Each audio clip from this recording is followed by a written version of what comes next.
Evangelho segundo João, capítulo 5, do versículo 1 ao versículo 14. Vamos ler? Aqui fala sobre a cura de um paralítico de Betesda. Depois disso havia uma festa entre os judeus e Jesus subiu a Jerusalém. Ora, em Jerusalém há próximo à porta das ovelhas um tanque chamado em hebreu Betesda, o qual tem 5 alpendres. Neste jazia grande multidão de enfermos, cegos, coxos, paralíticos, esperando o movimento das águas. Porquanto um anjo descia em certo tempo ao tanque e agitava a água, e o primeiro que ali descia, depois do movimento da água, sarava de qualquer enfermidade que tivesse. E estava ali um certo homem que havia 38 anos se achava enfermo. Versículo 6. E Jesus, vendo esse deitado e sabendo que estava nesse estado havia muito tempo, disse-lhe: queres ficar são? O enfermo respondeu-lhe: Senhor, não tenho homem algum que, quando a água é agitada, me coloque no tanque, mas enquanto eu vou, desce outro antes de mim. Jesus disse-lhe: levanta-te, toma a tua cama e anda. No versículo 9. Logo aquele homem ficou são, tomou a sua cama e partiu. E aquele dia era sábado. Então os judeus disseram àquele que tinha sido curado: é sábado, não te é lícito levar a cama? E ele respondeu-lhe: aquele que me curou, ele próprio disse: toma a tua cama e anda. Perguntaram-lhe, pois, quem é o homem que te disse: toma a tua cama e anda? E o que fora curado não sabia quem era, porque Jesus se havia retirado, em razão naquele lugar haver grande multidão. Depois Jesus o encontrou no templo e disse-lhe: eis que já estás são, não peques mais, para que te não suceda algo, coisa pior. E aquele homem foi e anunciou aos judeus que Jesus era o que curara. Pai, eu quero te agradecer por esse momento. Peço que essa palavra, Senhor, venha falar no coração do meu amigo, da minha amiga, que seu nome venha a ser exaltado. Eu te peço, Espírito Santo, fala conosco, traga a sua boa, agradável e perfeita vontade. Em nome de Jesus, amém e amém. Eu já coloquei como título, mas vou novamente lembrá-los. O título, o tema desta ministração desta tarde, dia 25 de março de 2021, é a espera de um milagre. A espera de um milagre. Deixa eu dar uma introdução aqui. Eu quero tomar emprestado, pessoal, como título desse sermão, o filme protagonizado por Tom Hanks, que conta a história de um homem condenado injustamente.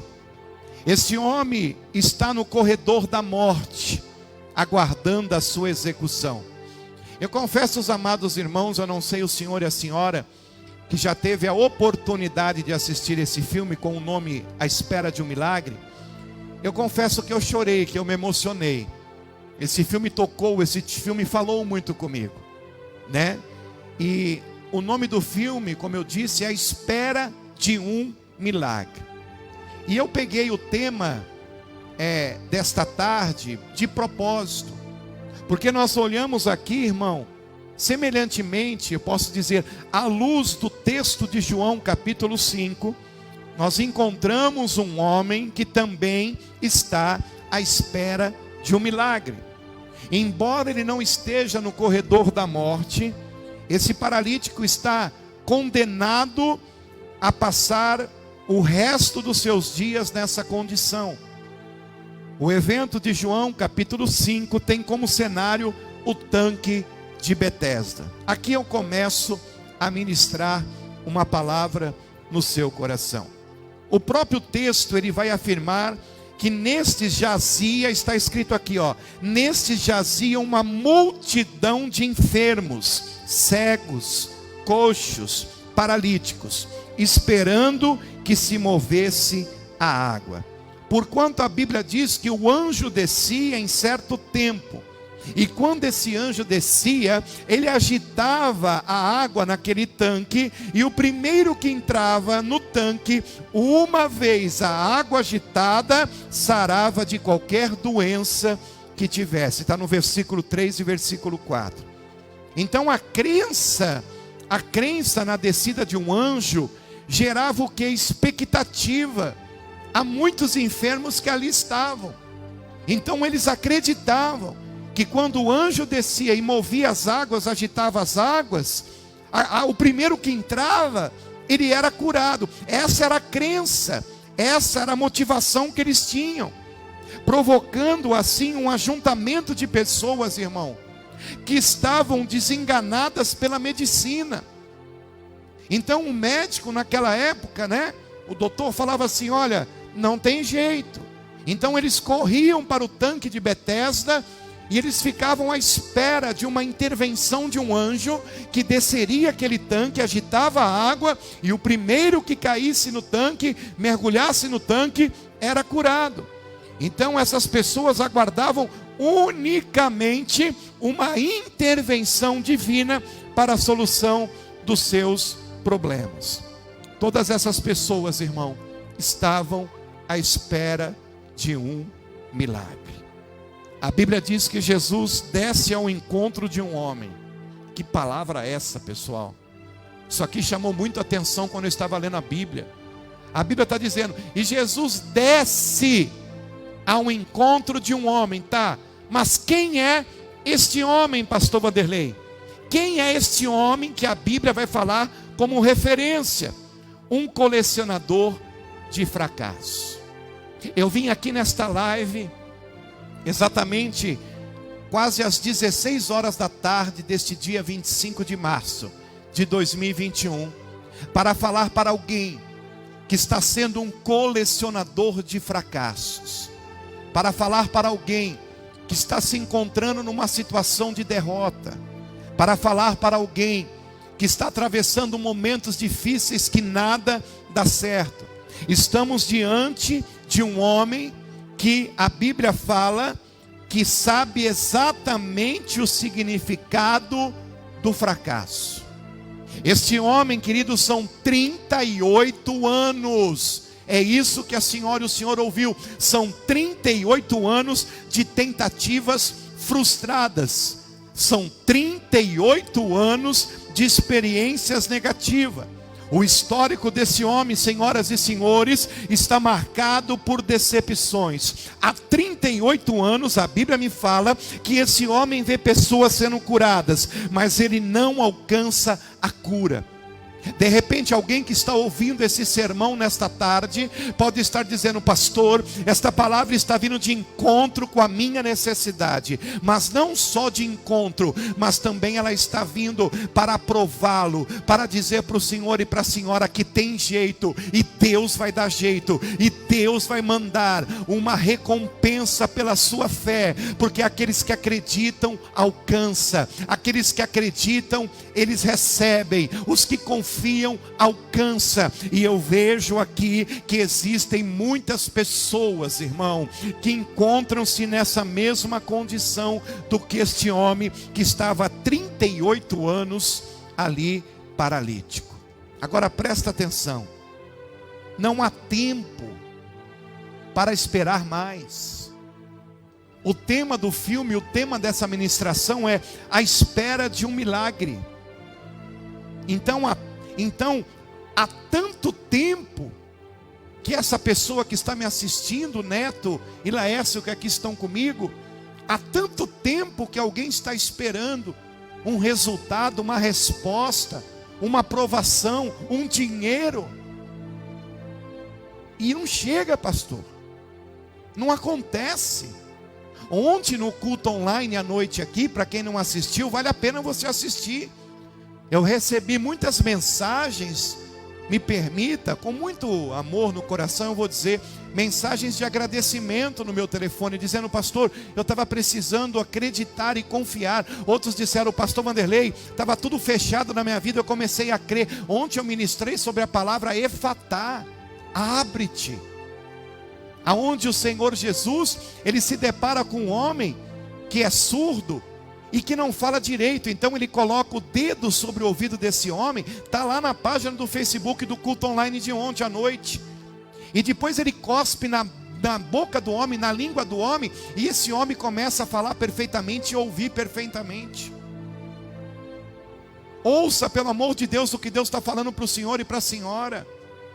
Há uma promessa aqui.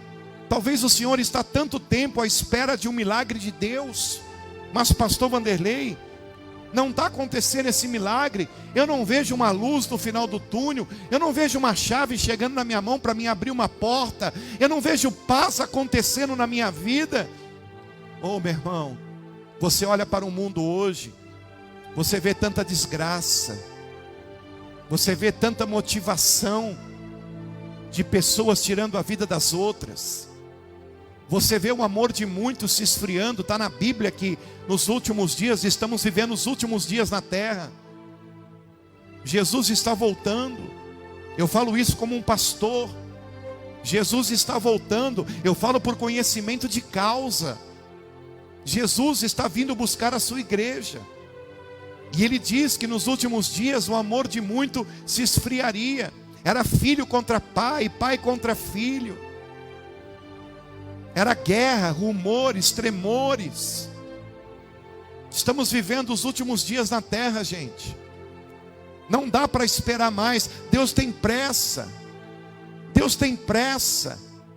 Talvez a senhora aí já ouviu um testemunho de alguém na live, ou um testemunho de alguém dizendo para a senhora, para o senhor: olha, eu quero dar o meu testemunho, eu quero dar o meu relato. Eu fui abençoado, eu fui curado, eu fui liberto.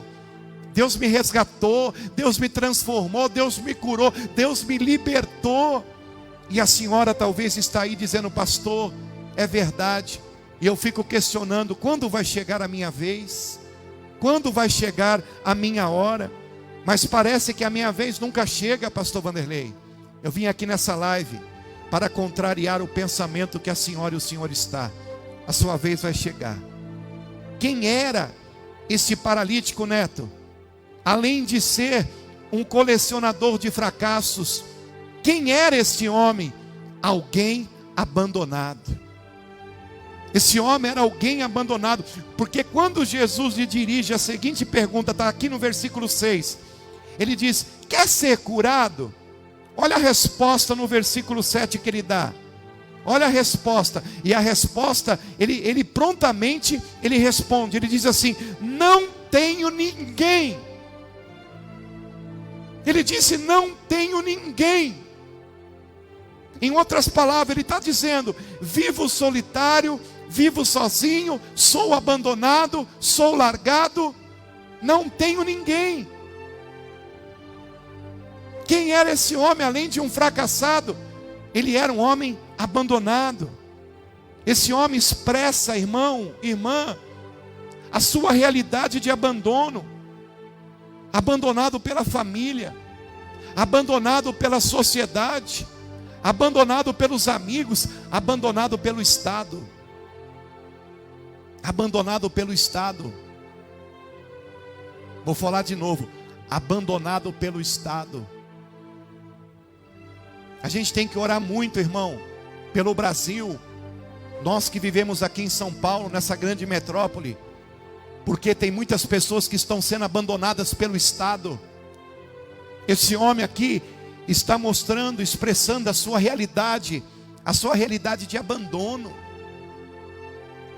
Presta atenção, não há nada mais terrível, eu acredito nisso, é o meu ponto de vista, não há nada mais terrível do que o sentimento do abandono. Não há nada mais terrível do que isso. Pior do que atravessar uma doença é atravessar uma doença sozinha. Pior do que atravessar um momento de enfermidade é atravessar esse momento sozinho.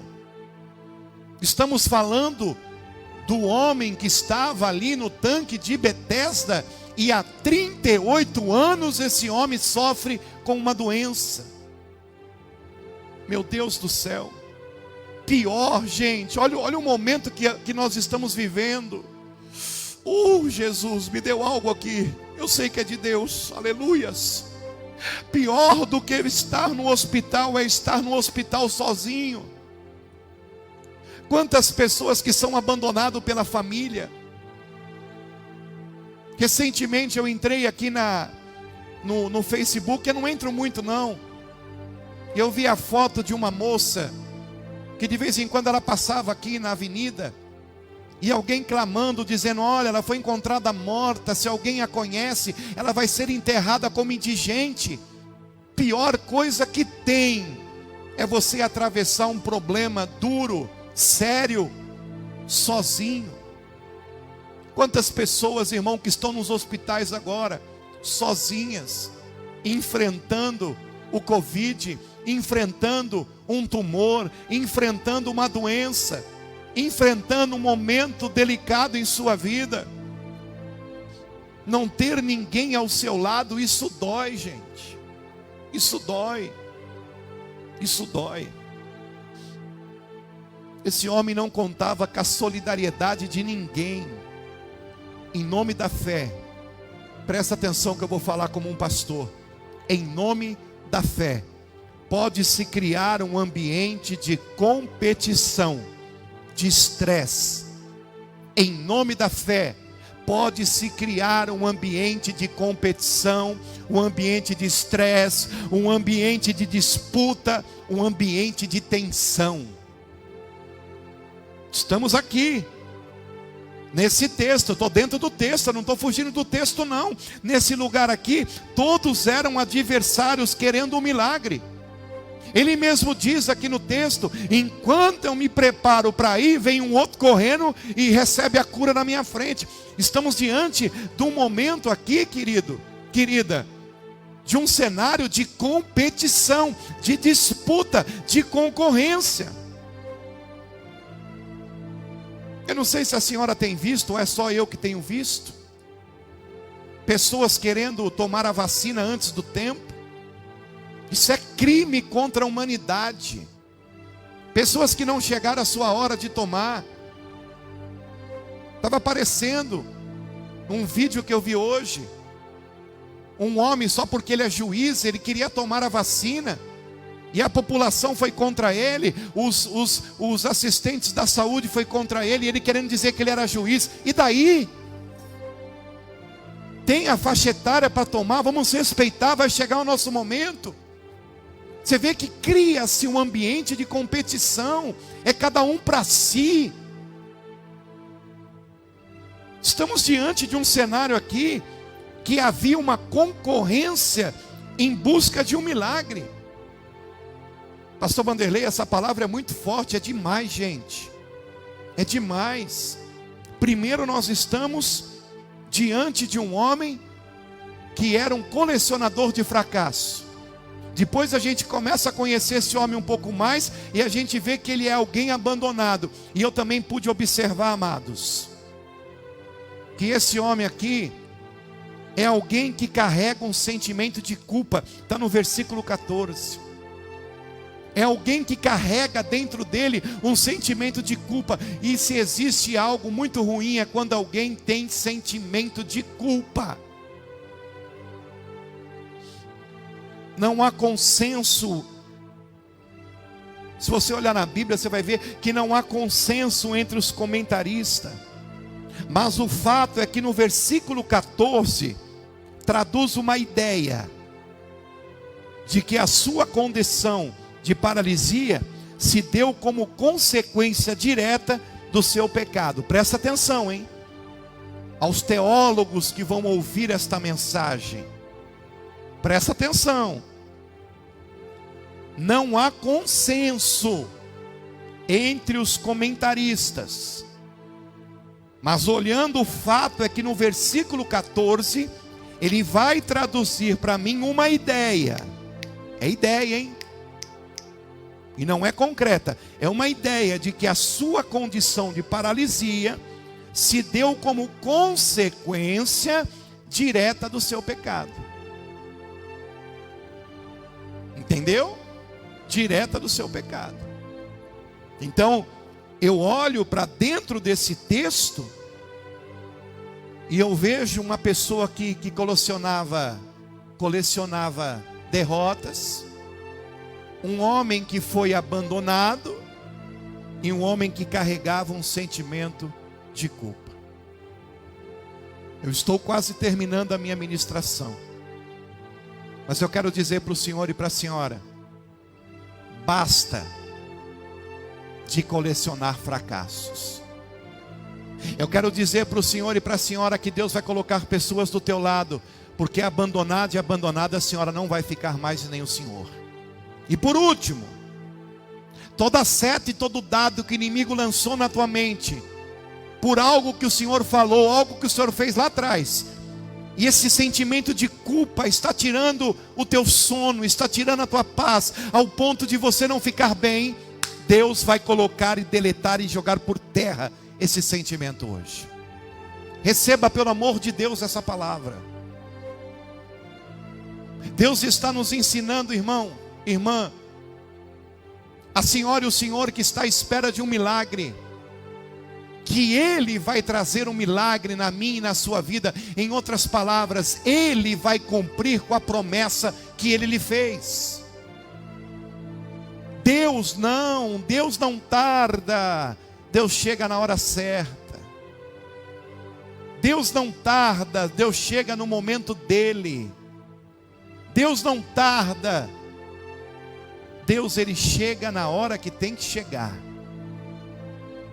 Quando nós falamos em tardar, nós lembramos de uma família, de duas irmãs que perderam seu irmão, de Marta e de Maria, que quando Jesus chegou, a Marta se dirige a ele e diz assim: se o Senhor tivesse aqui antes, o nosso irmão não teria morrido. Em outras palavras, o Senhor se atrasou. Deus não se atrasa. Sabe por quê? Coisa boa isso que Deus fala com a gente. Sabe por que Deus não se atrasa, Neto? Sabe, Laércio? Porque Ele nunca viajou.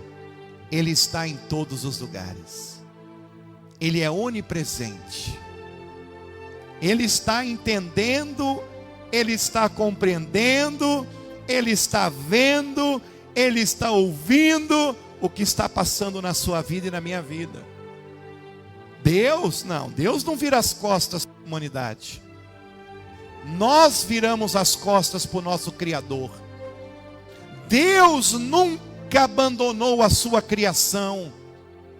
A sua criação abandona Deus. Deus nunca virou as costas para os seus. Nós que viramos as costas para Ele. Eu quero orar pelo senhor e para a senhora. Coloque a mão no seu coração. Pai, muito obrigado por esse momento. Eu abençoo a vida desta pessoa, deste homem e dessa mulher.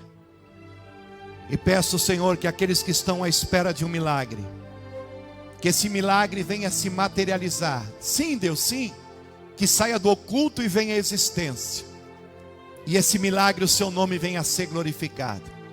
Nós cremos que o Senhor sempre está em todos os momentos da nossa vida. Muito obrigado, Jesus. Abençoa o meu irmão que está do outro lado, a minha irmã que está do outro lado em Cristo. Abençoa, meu Pai. Abençoa nossas vidas. Guarda nossas famílias. Guarda, Senhor, o nosso coração para não pecar contra Ti. Amém e amém.